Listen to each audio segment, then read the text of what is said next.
అందరికీ నమస్తే. మరి ఇప్పుడు మనకు ఈ యొక్క జనవరి నుంచి మనను భయపెడుతున్నటువంటి వ్యాధి, పశువులకు భయపెడుతున్నటువంటి వ్యాధి ఏదన్నా ఉందంటే అది లంపీ స్కిన్.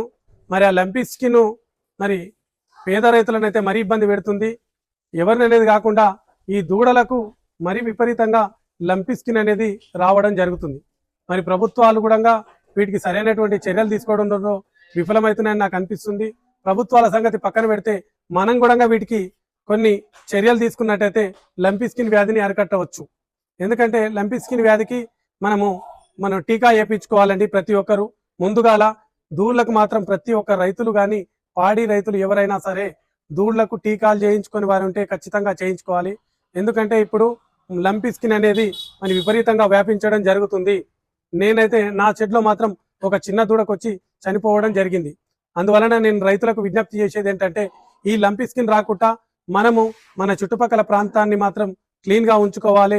బ్లీచింగ్ పౌడర్ చల్లుకోవాలి. మరి అదే విధంగా మనం ఫినాయిల్ తోటి షెడ్ని క్లీన్ చేసుకోవాలి. అవసరం అనుకుంటే యాసిడ్ తోటి కూడా మన యొక్క వాటర్ తాగేటటువంటి వాటర్ తాగేటటువంటి ఆ యొక్క హౌజులు కూడా ఒక మనం ఫినాయిల్ వేసి క్లీన్ చేసుకున్నట్టయితే వీటిని కొద్దిగా అరికట్టడానికి అవకాశం ఉంటుంది. రెండో పాయింట్, దూళ్లను ఖచ్చితంగా మనం ఉదయం 11 గంటల లోపు ఎండకు ఒక 2-3 గంటలు బయట కట్టినట్టయితే ఈ యొక్క లంపీ స్కిన్ వ్యాధిని కొద్దిగా గొప్ప అరికట్టడానికి మనకు అవకాశం ఉంటుంది. ప్రతి ఒక్కరికి విజ్ఞప్తి, ఇప్పుడు ఈ జనవరి నుంచి మార్చి వరకు లంపీ స్కిన్ వ్యాధి మనకు తీవ్రంగా ఇప్పుడు ఉంటుంది.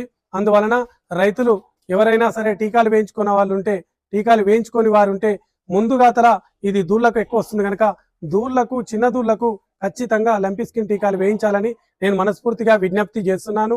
మరి చుట్టుపక్కల ఉన్న డాక్టర్ సలహా ప్రకారం కూడా మనం నడుచుకుంటే